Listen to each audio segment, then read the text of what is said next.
Everything is inspired by the teachings of His Divine Grace, A.C. Bhaktivedanta Swami Prabhupada, who is the founder and charge of the International Society for Krishna Consciousness. Om Maganati Manandasya Ganandana Salakya Chaksudan Meditam Yanatajmai Sri Yadaveda Maham Sri Chaitanya Manobhistam Stapitam Yadabhutale Swayam Rupa Karamyam Narati Swaparantikam. We called our talk today, Rule Your Space. Everybody has a space that's unique to them. Your thoughts, your attitude, your emotions, who you spend time with, what you watch and what you listen to. That's your space. That's what you have control over. And the reason a lot of people live worried, frustrated, stressed out, negative is because they let anything and everything into their space. Listen to the news all day long. Go to lunch with people that gossip and are critical. Somebody cuts them off in traffic. It spoils their whole day.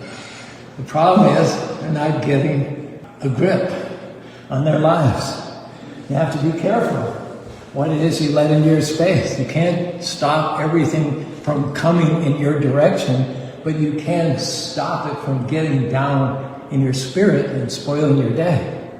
You need to rather live in a bubble, an atmosphere of faith, of praise, of hope, of victory.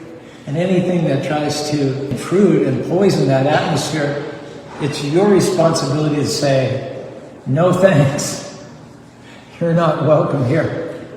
And the difference between what happens around you and what of that you let in is the key to what you might call emotional sovereignty. Classic example is Viktor Frankl. He was a psychiatrist who survived Auschwitz. His story is the proof that while not having control of our environment, we are the absolute rulers of our space. During his imprisonment, he lost everything. He saw his parents go, his children's grandparents, his children, his wife. He saw them, all of them, go to the gas chambers. He lost his career, he lost his family, he lost his dignity to be immersed in a totally toxic environment of brutality, an environment of starvation, an environment of ubiquitous death. And he noticed as a psychiatrist that those who did not survive the experience were those who first gave up mentally. They let the external horror get into their internal space. He realized that wherever there's a stimulus, there's going to be a response. But between the stimulus and the response, there's a space. That's where you have power. Stimulus. The guards would torture and beat the prisoners. For most of them, the response was immediate, crushing, hopeless despair. However, Frankl trained himself to have a different response in that interview. He used that space to visualize himself after the war, standing at a podium giving a lecture on the psychology of concentration camps.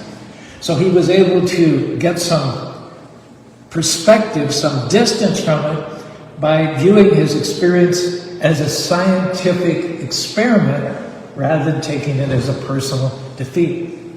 He refused to let the guards' brutality into his inner sanctuary. And you may be familiar with his most famous quote, "Everything can be taken from a man except one thing. In any given set of circumstances to choose one's own response to the stimuli." Here's a question that I'm going to ask you. What's your excuse for not ruling your space? If a man in a death camp can decide not to let the external environment get into him, then I think it's safe to say that it's well within our power to decide not to let a negative news cycle or a gossipy lunch companion or an irresponsible driver ruin our day. If Franco could build a fortress around his mind in the middle of a concentration camp, we can certainly build guardrails around our mind in the middle of a break room, when your neighbor's making too much noise, or when someone cuts you off in traffic. In a book called Why Is Everyone So Cranky?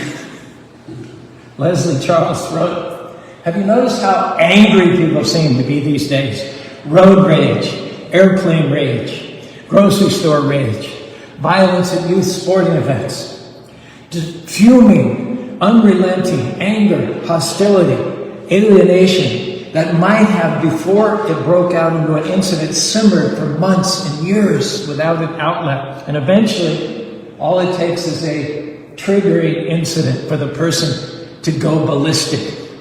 Cell phones, pagers, high-tech devices allow us to be interrupted at any time, anywhere. And so this constant accessibility to our inner space creates compulsive behavior. It fragments what little time and attention we have, and it adds to our sense of urgency, overload, and tension. In other words, all this does is making us walking powder keg. But we still have the choice to either let all that chatter in, to let it upset us, or to say, sorry gossip, you're not welcome here. Sorry bitterness, there's no place for you. I'm going to make the choice to keep my space peaceful. I'm going to make the choice to enjoy this day. Well, we don't have control over our environment. We don't have control over what people do. But we do have control over our space, our thoughts, our attitude, and how we respond. I've heard it said that a person who doesn't rule his space is like a city with broken down walls. In medieval times, when a city was besieged, it could withstand the attackers as long as the walls were standing. But once the walls were broken down, then the attackers, the besiegers would flow in, and that's when the city would fall, when anyone could get in. A professor at Cornell University also reports a major recent social shift. Quote, there is a general breakdown of social conventions, of manners, of social controls. This gives a validation, a permission to be aggressive. Kids used to be guided by a social convention that said, keep the lid on. Today, they are more pushed in the direction of taking it off. If you don't keep some walls up around your spirit, put some boundaries, get a grip, keep the lid on, then everything is going to get in. You could end up ranting and raving, spewing invective on Twitter at 3 o'clock in the morning. Okay, someone's talking about you, trying to make you look bad. Why not let God or Krishna, as he promised, fight your battles? Rather than let that offense in, live defensive, trying to prove to other people that you're okay, essentially wasting valuable time fighting battles that really don't matter. Because bottom line, we don't need people's approval. God has already created you with his own hand, fearfully and wonderfully. He's approved you. When he created you, he stepped back and he said, another masterpiece. All we have to do is keep our walls up. Quit allowing negative things to get into our spirit. Our time is too valuable, our assignment too important to let all kinds of garbage in. Be selective. If it's not positive, it's not hurtful, if it's not of a good report, then don't dwell on it. You can't control the world, but you can control your space. In the Bhagavad Gita, Krishna says, Krodam bhavati savaha samaha shmiti bibramsha shmiti bamsha buddhi nasho pranasati. As soon as you let anger get in, anger clouds your judgment. When your judgment is clouded, your memory is bewildered. When memory is bewildered, your intellect is destroyed. And when intellect is destroyed, one is ruined. We can't, again, stop negative things from coming. But we have to remember, you have the authority to rule over the city of your body. You have the authority to decide who you're going to open the gates to and allow in. We turn on the news these days and there's so much negative. We hear about how prices are rising, about how mass men are kidnapping people in the streets, the divisiveness in politics, the unrest in our society, the wars in the Middle East and in Europe. Now, if you let all of that get into you, the disrespect, the anger, the violence, it's not going to be very surprising that your thoughts will be polluted, your joy will be stolen, and you'll be living life sour. These are the words to a song I wrote for Krishna Radio, 1480 AM. Or better yet, you can get it on your phone with an app called Simple Radio. I am the ruler of this city, keeper of the keys. I won't let madness bring me to my knees. I stand at the gates where the wild winds blow, and I choose the seeds that I'm going to grow. Peace is the law and the light is my shield. To the noise of the world I will never yield. When judgment clouds and memory fades, we lose our day in the dark arcades. The intellect falls when the heart is blind, leaving the wreckage of a broken mind. So I'll be the sentry on the highest wall, watching the tides as they rise and fall. I'll keep the waters of my spirit clear, clasping the joy that I hold so dear. Reclaiming power, reclaiming control. I'll not allow pollution to enter and take its toll. It stops at the gate. I am the master of my soul. Well, Charu, I just wish Krishna would help me to do better. Well, Krishna has done his part. He made you a king. He gave you authority over the city of your body, the power to rule your space. No, you can't control what's going around you, but you can control what gets in you. So ask yourself tonight, are your walls up? Are you, in fact, ruling your space? Now, here's the point. It's very important who you spend time with, to evaluate those who are your friends, and to ask the question, are they making you better? Are they inspiring you? Are they challenging you to go further? Or are they dragging you down, causing you to compromise, bringing out the worst of you? In other words, contaminating your space. Fact is, life is short. You don't have time to waste with people that are not adding to your life. We do need sometimes to reach down, give others a helping hand, help them to come up higher, but we don't have to move them into the mother-in-law apartment and live with them. The only thing that's holding some people back is who they're spending most of their time with. And it's amazing the difference you'll see in your life when you surround yourself with people who do inspire you, who do challenge you. Just like iron sharpens iron, get around people who sharpen you, people that make you better. You're familiar with the old adage, you can't soar with eagles if you're hanging around with chickens. Chickens are people that have their heads down, looking at the ground, focusing on all the things they can't do, moaning about how the problem is too big. You can't reach new levels hanging out with chickens. In other words, people that compromise, people that take the easy way out, people that embrace mediocrity. You won't see your greatness hanging around with crows. People that complain, find fault, gossip, see the worst. God created you not as a chicken, not as a crow. He created you as an eagle. In other words, He created you to soar. So if you want to soar, if you want to step into who God you created to be, then you have to hang around, not with crows, not with chickens, not with gossipers, not with complainers, not with self-pitiers, but with other eagles. In other words, people that inspire you to rise higher, not people that drag you down. On the other hand, there are people that the more time you spend with them, the more they drain your energy.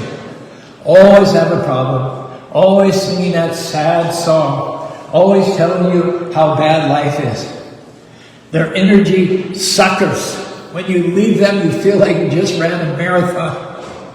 You can't take that on a regular basis and still reach your potential. And we're all for helping them, encouraging them. But if you're doing all the giving and none of the receiving, that's out of balance. You need someone who encourages you, someone who speaks life into you. Don't sit inactive around people who are limiting you, people who are not bringing out the best in you. Well, true, if I don't hang around them, I won't have any friends. I'll be lonely. Well, that's true. You might be lonely for a season. But what will happen is Krishna will bring you new friends, better friends, people that push you up, don't pull you down. You can't rule over other people's lives. You can't make them do right, but you can rule over your life. You can decide who you want to spend your time with. From the Vedic scripture, Srimad Bhagavatam, we hear the story of Jad Bharat. Jad Bharat was an enlightened soul. He knew how to be his own best friend. He wandered all over the world, chanting Hare Krishna, Krishna Krishna, Hare Hare, Hare Ram, Ram Ram, Hare Hare. And he was so detached from the world that people treated him like a fool or a victim.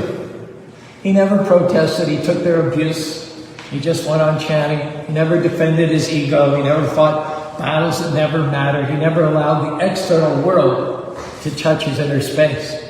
One day, Jad Bharat was walking around the road, and a king named Rahugana came by in the same direction. He was being carried in a palanquin held by 4 carriers, and one of the carriers hurt his ankle. When that happened, they were looking for a replacement, and they saw Jad Bharat, who was big and strong, and they literally forced him into service. Jad Bharat went wrong with the program. He didn't allow them to disturb his inner equanimity, and he accepted the task without resentment. However, being a saintly person, he did not even want to step on a single ant. He began walking with an uneven gait in order to avoid the ants. And that caused the palanquin to shake and the king to be discomforted. The king became enraged. He began to mock and insult Jad Bharat with biting sarcasm, saying, "Are you suffering from old age? Are you tired because you're carrying this load alone? You look so thin and so weak." And when they resumed and the shaking did not cease, it continued, the king said, "I will beat you to death for your insubordination." Now, at this point in the story, we could note that Jad had every reason to think of himself as a victim, kidnapped, forced into labor, mocked, derided, and threatened with violence, even up to the point of death. However, instead of reacting with anger or fear, he just looked at the king, smiled, and very calmly explained that the insults only pertained to his body. Tiredness, weakness, hunger are conditions of the body. And he explained that I am not the body, I'm the eternal spirit soul within the body. Bottom line is, nothing that happens to the body happens to the eternal soul. What happened was he didn't let that outer turmoil get into his inner space. He spoke with such deep wisdom and realization, he lifted the king higher. To his own credit, the king recognized that this was an extraordinary saintly person, and he fell down at Jad Bharat's feet, begging his forgiveness and asking Jad Bharat to take the king as his own disciples. What do we learn from this story? So even while his body was pushed down, demeaned, and forced to carry a heavy load, the whole time his soul was sitting on a throne. The king's insults were like potential poison, but Bharat had his walls up. He didn't let the poison of the king's anger and ego enter his heart. Jad Bharat became the good influencer, who when he came up against the king, the bad influencer, and challenged the king to go further in his own spiritual life, proved that ultimate authority is not about worldly, mundane power to control others. Ultimate power is being so self-centered that others cannot control or dictate your response. Because after all, when troubles come, you don't have to get upset. When your plans don't work, you don't have to lose it and fall apart. Someone is rude, you don't have to get offended, because you have the power to just let that slide off, like water off a duck's back, and remain calm, knowing that God created you as a king. God gave you authority to reign over your kingdom, which is your mind, your attitude, and your senses. He didn't give us authority to rule over others, nor to rule over our circumstances. That's not within our hands. That's within God's hands. You can control what you can control, and then trust God to take care of the rest. And when you had a setback, an unfair situation, you're facing opposition, your reactions are all important. Someone once said, life is 1% what happens to you and 99% how you react to it. When the enemy is going to bombard your space, bombard your mind and your emotions, even use other people to discourage you, get your word full of doubt, to tempt you to throw up your hands and say, why did this happen? That's when you have to take over your authority and say, no, I'm not allowing that in my space. I'm not dwelling on it. I'm not reliving in my hurts. I'm not thinking about what didn't work out. I'm going to stay in faith because I know that Krishna, God, is still on the throne. I know He didn't bring me this far to leave me. I know the enemy wouldn't be trying to stop me if there wasn't something awesome in my future. Winding up now, I wonder how much some of us would enjoy life more. I wonder how much higher we'd go if we started ruling our space, keeping our walls up, not letting everything get in our spirit. None of us can stop it from coming, but you can keep it from getting down in your space. You're a king, you have a kingdom, you're in charge of your thoughts, your attitude. So start acting like a king. Start ruling your space. Make this decision when you awaken every morning that you're going to live that day in peace, unruffled. You're not going to let things or people upset you. You're going to stay cool, calm, and steady. If you do this, I believe that you're not only going to enjoy life more, but you're going to see more and more and more of God or Krishna's favor. He's going to fight your battles, take care of who and what's trying to stop you, open doors that you could never open by yourself. You're going to rise higher, overcome obstacles, set new levels of your destiny. In this life and next life, you're going to go back to home, back to Godhead. Thank you for your kind attention. And if any of this resonates with you, you're invited to raise your arms and we could all say together, Hare Krishna, Hare Krishna, Krishna Krishna, Hare Hare, Hare Ram, Ram Ram,